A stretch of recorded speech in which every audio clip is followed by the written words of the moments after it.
the key really for us was to measure three things. One is a thing called sleep latency, which is your ability to fall asleep. So it's a really good sign of how healthy your sleep is. Can you fall asleep in sort of under 30 minutes? The next thing we're able to measure is how many times you wake up in the night. And I think some people think you should never wake up. Like, you're going to wake up sometimes, and as you get older, you will wake up more. So it's not that waking up is a bad thing, but if you're waking up more than you should be for your age group, really is the thing. So we measured night awakenings, and then ability to fall back asleep is sort of crucial, especially for parents of small children. You're going to get woken up, but how quickly can you turn back and go back to sleep? And the third area was sleep quality. So this is a slightly subjective term. So it was a combination of the child's feedback on their positive associations with sleep, and also the parents' interpretation of how their children were feeling about sleep throughout the study as well.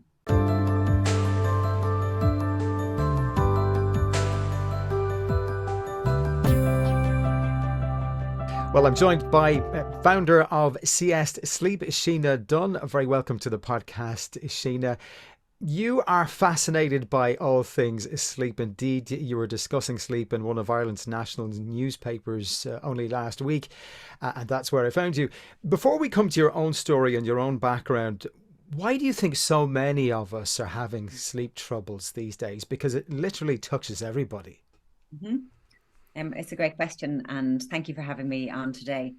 The reason I think a lot of us are having sleep trouble, or even not understanding why we're having sleep trouble, is a combination, I suppose. I think a combination of poor education in terms of sleep knowledge is really poor, especially across Ireland, both in the medical world and in the general public. So I think a lot of people don't know what's normal, and what's normal at different life stages. I think even that alone would help people better understand their sleep and better prepare for it. I think another aspect of why people might be having more awareness, I suppose, of their poor sleep is more people are talking about it. So there is a little bit of information bubbling up, which is really exciting and useful. And as people become more aware, they come to talk to each other, engage, see the word sleep more in newspapers, in the media. And as a result, they're talking to each other, and they're all saying, I'm going through the same thing. So I think it's a bit of a zeitgeist sort of moment at the moment for sleep as well. And as the more people talk about it, the more awareness they have, and the more they realize that their sleep is not working for them.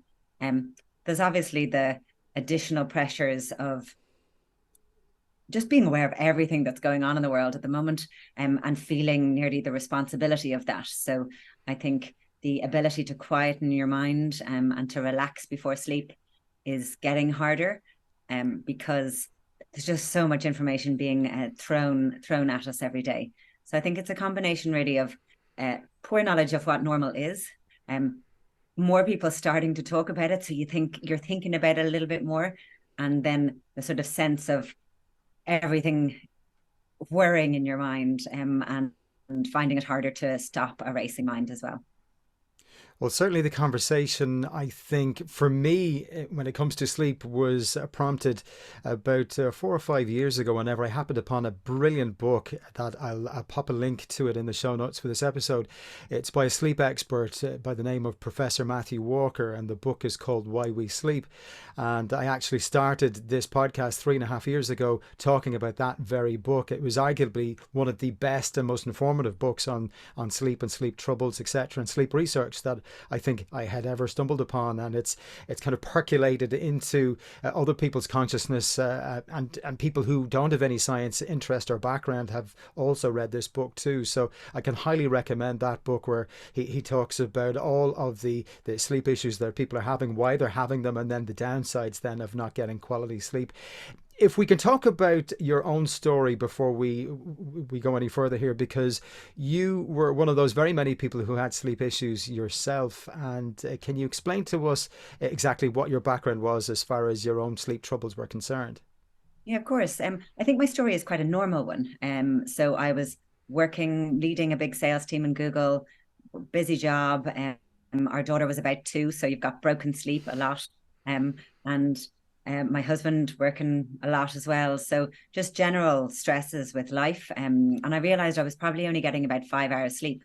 And this then, I never became a chronic insomniac, but my view and our business's view is you don't need to hit rock bottom before you find a solution. And I'd love to start changing the story and conversation in Ireland, especially on that. You can tweak and improve something. But as a result of my poor sleep, I suppose I had a heightened awareness for sleep knowledge. So that book by Matthew Walker, for example, I devoured that. And I continued to research and learn more about sleep. While I was working in Google, and we had sleep consultants talk to us as well. And I suppose I was just flabbergasted at how little I knew about sleep, and all of us knew about sleep. And then when I was finding the information, I couldn't find enough sleep solutions that were side effect free in the world at the moment, and ones that would help for someone who is living a normal life and just wants something to improve. So that's really where I started. Didn't want to have something like a sleeping tablet, but knew this couldn't be the way my sleep was always going to be. So I set about trying to figure out what solutions were available on the market, and then started actually then creating my own invention. Well, I'm glad you mentioned the sleep tablets because a lot of people, particularly on this side of the world, have an issue with taking sleep tablets simply because, well, they don't really address the origin of the problem. And obviously, when you're taking a sleep tablet too, you're taking a pharmaceutical drug. But on top of that, you're obviously subject then to side effects. But you're also not receiving a good quality sleep because it's more of a sedative effect that you're getting from the tablets than anything else. Yeah, absolutely. And that there actually are a lot of people in Ireland who do take sleeping tablets. Right. And the bigger challenge for them is it becomes a little bit of a crutch. I think it's becoming more well known that sleeping tablets really should be only used for a short amount of time in quite specific scenarios. And the more and more people are becoming aware of this, but there is still a high dependency for years on sleeping tablets, and people are afraid to come off them. I think what's interesting is often when people are prescribed a sleeping tablet, they aren't then prescribed a plan for how to come off the tablet. Uh, those two things should be go hand in hand. I think the other challenge for people who are tired is you aren't able to change your habits when you're tired. You can hear all the brilliant advice and habits in the world, but when you're knackered, it's impossible to actually do those steps. So what options actually are out there for people? And we're hearing a lot of the sort of same tips all the time, but I personally feel a lot of the sleep advice at the moment doesn't fit in with quite the sort of the messy normal life that most people have. We don't live alone in these sort of spa hotels where if we need to move our clock by 15 minutes, that's perfect. We'll just move everything forward. Like people are caring for older people, minding children, stressed. So I think it's sort of on us as sleep professionals and the doctors really to start showing new ways and new pathways for people that will fit in with their lives so they can have hope that they can have better sleep. And before we come to the new ways and new pathways, what pathways did you try that didn't work? Because I believe I read that you had tried at one point the a weighted sleep blanket and you weren't fond of that. Yeah, so that they work for lots of people. Yeah. So like I'm a big fan of sensory products, obviously. But for me and for my partner, a weighted blanket, it was just sort of too heavy, basically. I think if you have a little bit of claustrophobia, it can hurt it. But also we share a bed, so it just didn't work for us. And our daughter was nipping in and out of the bed as she was waking up in the night, and you really can't have weighted products around anyone under the age of 5. So I just wanted something that remained fresh and cool, and also was more versatile. Because I think again, like my sleep changes throughout the month, Mm. and most people's sleep does. Like the biggest question I'm asked is, do you always sleep really well? Like no is the answer. In the same way that if you're a chef, you don't always eat an amazingly wonderful meal every night.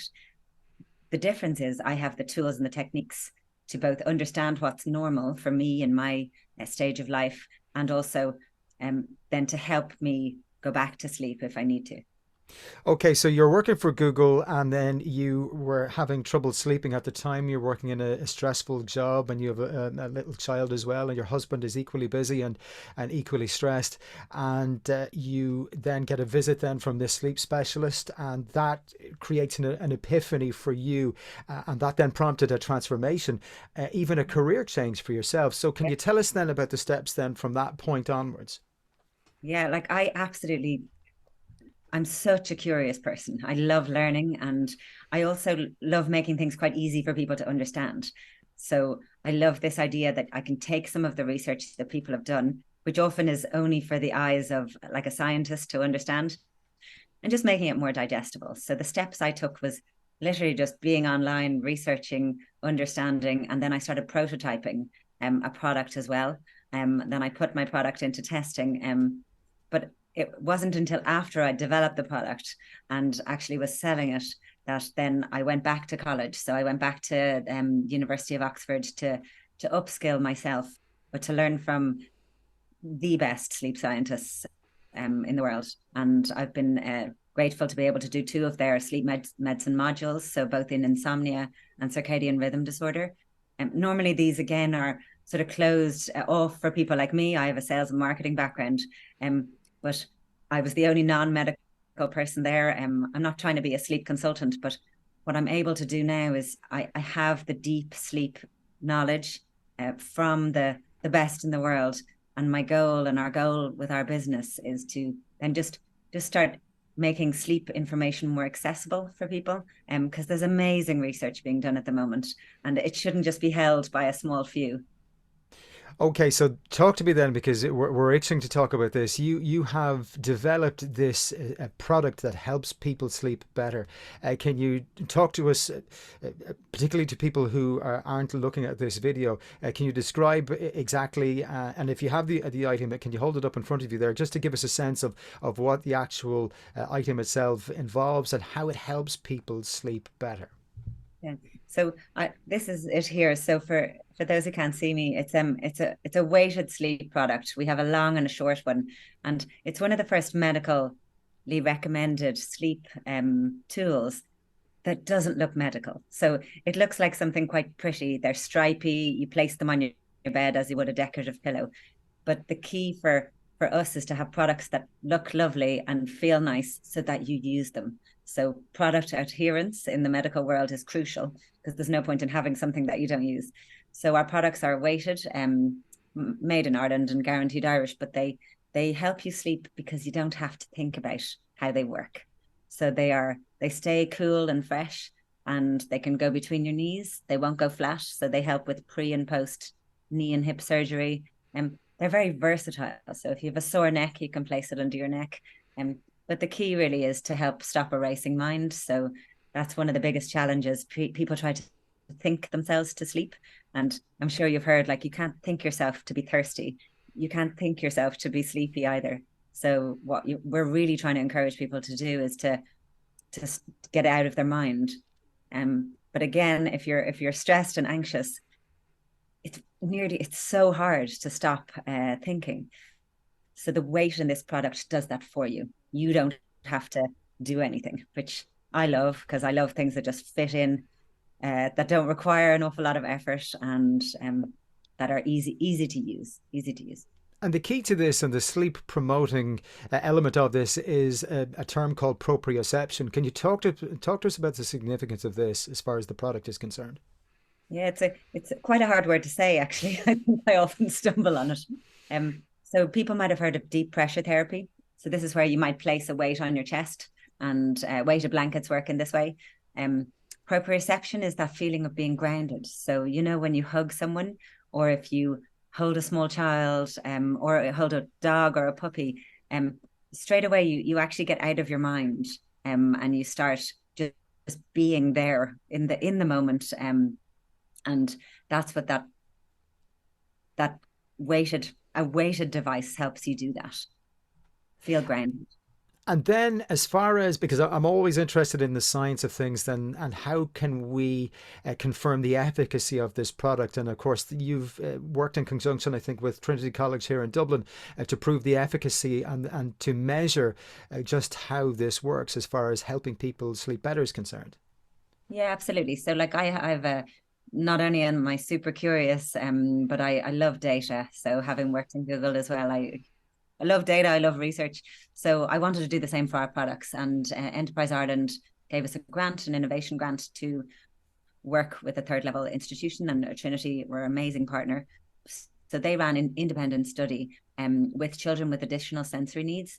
And they took some of our weighted body sleepers. We did a combination of sleep diaries. And the key really for us was to measure three things. One is a thing called sleep latency, which is your ability to fall asleep. So it's a really good sign of how healthy your sleep is. Can you fall asleep in sort of under 30 minutes? The next thing we're able to measure is how many times you wake up in the night. And I think some people think you should never wake up. Like, you're going to wake up sometimes, and as you get older, you will wake up more. So it's not that waking up is a bad thing, but if you're waking up more than you should be for your age group, really is the thing. So we measured night awakenings, and then ability to fall back asleep is sort of crucial, especially for parents of small children. You're going to get woken up, but how quickly can you turn back and go back to sleep?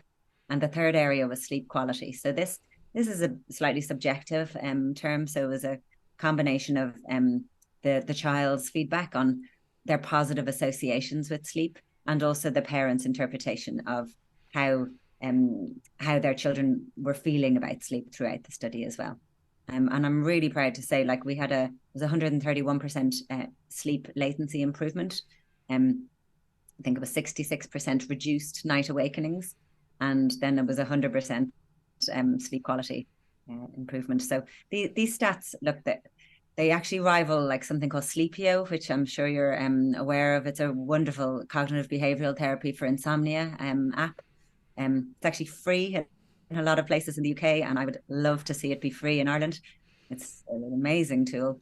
But the stats from our research rival what the Sleepio app was doing as well. So there is data and science behind something which can look really nice as well. Well, that's so important, really, certainly for me, and that was really the main reason why I asked you onto the podcast, was because we have to have scientific proof and evidence to show the efficacy, particularly when we're making statements about particular products. I want to talk again about temperature and about temperature change, and you mentioned earlier about women and about temperature change throughout the course of any given month, for example.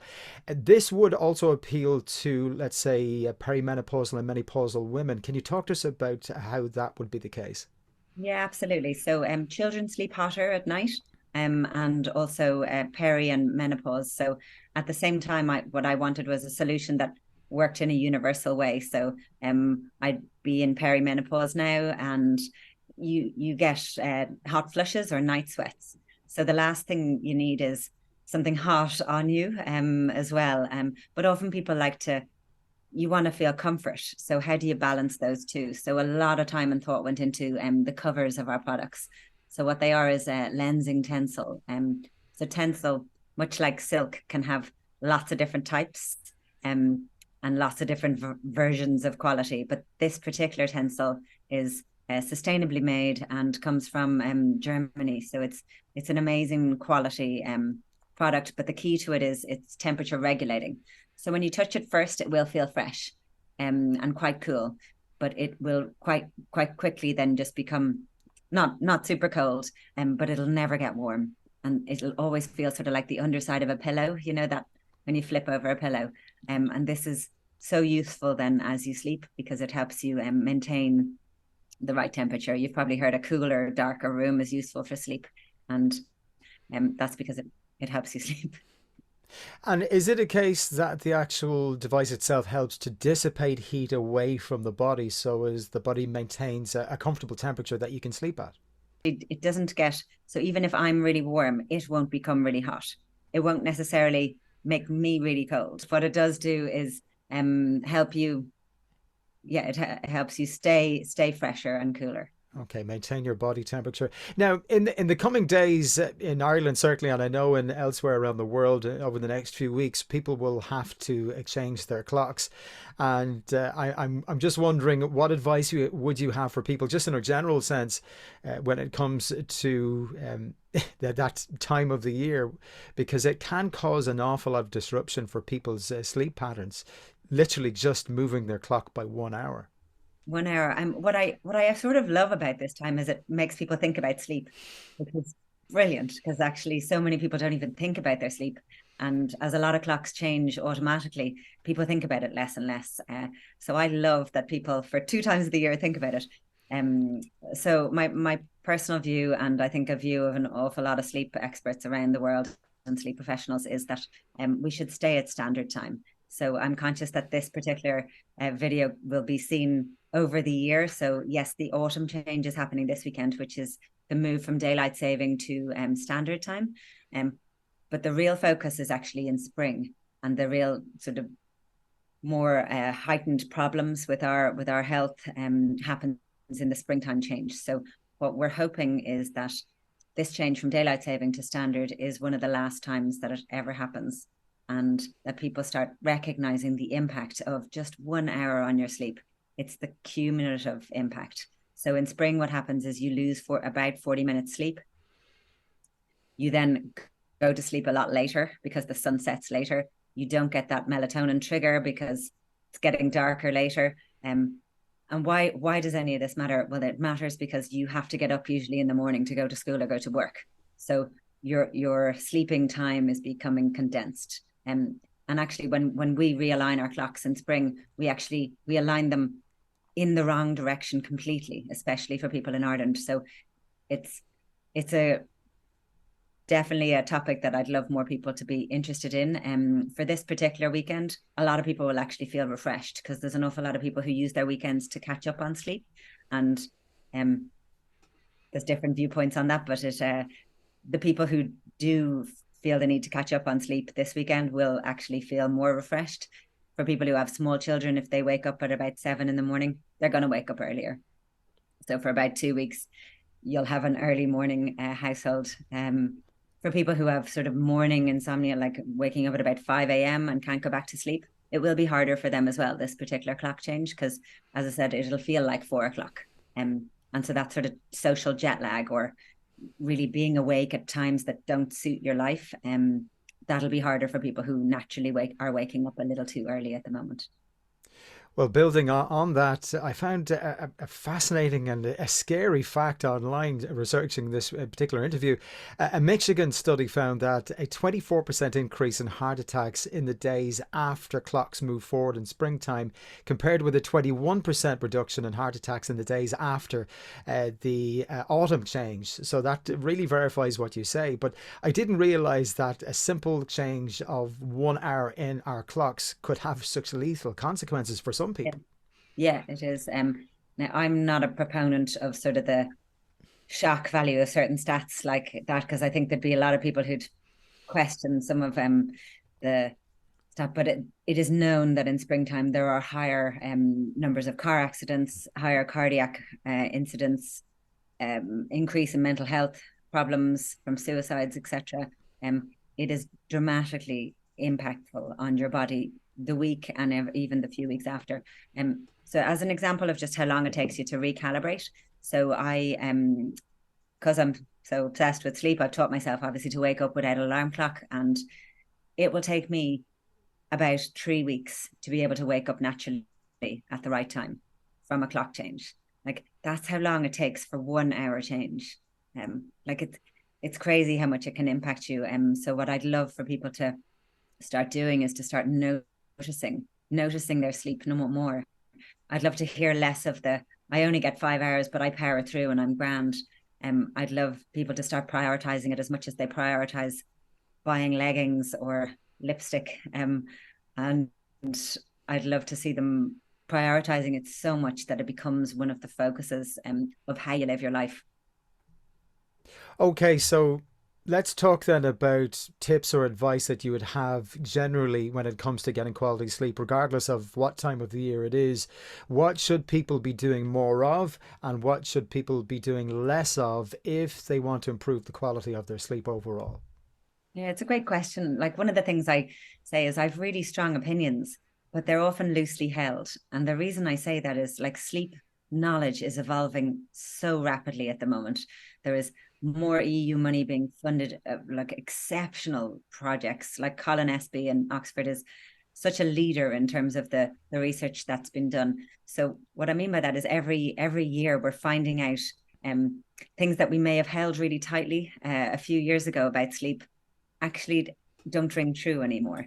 So I think some of the things that people can do and are core to our sleep, if you don't know where to start, is to focus on light. So the two types of light, the natural light and then artificial light. And I would like I'm a huge believer in some of the like Dr. Andrew Huberman work. And I think again it's just grounded in physiology, it's grounded in science, there's data coming through on it. Go outside without your sunglasses, get some sunlight into your body, and I suppose use that moment in the morning to know that you're setting yourself up. So you're resetting your sleep wake cycle, you're setting yourself up for more energy in the day and to feel more sleepy at night. I think if you don't know where to start, it's a brilliant thing. If you don't know where to start as well, like just get up at the same time. The reason for that is it creates a thing called sleep pressure. So it then will encourage your body to feel more sleepy later on. I think it can be really hard to tell someone to go to bed at the same time every night. Again, I'm very aware and recognize people's complex lives. And I think telling people to have a quite a rigid schedule, they can end up hearing the information and never doing it. So I don't see the value there. And also it can create the sense of that information doesn't fit with my life. So I don't feel hopeful about my sleep and I feel like I have no control over it. So what at Siest and what I always recommend is to control what you can control. And this getting up in the morning is something that you usually can. And it'll then over time, quite soon actually, it'll start encouraging you to feel naturally more sleepy in the evening. So light, artificial light is well known. I think it's a combination of like there's new studies on blue light at the moment, and they're saying it's maybe not as bad as other things. I think it's probably quite hard to unpick both the light and the actual knowledge overload that people are getting, and to distinguish between which is the actual cause and effect of the active brain. But I think as something we can do quite easily is to just reduce your tech use or reduce your sort of information consumption later in the evening. And again, to focus on quietening your mind as a result. So it's like prioritize your sleep and value it, because like I prioritize my family. As a result, it means I do things in my life that focus on my family. So if you prioritize your sleep, you'll end up having things in your life that you'll do to improve it. Focus on light and then try and control when you wake up. Yeah, some good advice there. Sine Dunne, give us your website so people can find out more about your products and the work that you're doing at the moment. Siest Sleep. So we all sell direct to consumer. So it's only on our website, Siest, Siest, sleep.com. We're a guaranteed Irish product, really proud to be. And my team all make the products in Dublin as well. Great stuff. Well, I'm happy to endorse and to promote a guaranteed Irish product, and certainly something that can help people with something as fundamental and as important as quality sleep. Well, Sine Dunne, thank you so much for joining me on the podcast today. Really appreciate your time. Thank you so much. Hey there, friends. If you got value from this video, well, you know the deal. Please like, subscribe, share, and I will see you in the next one.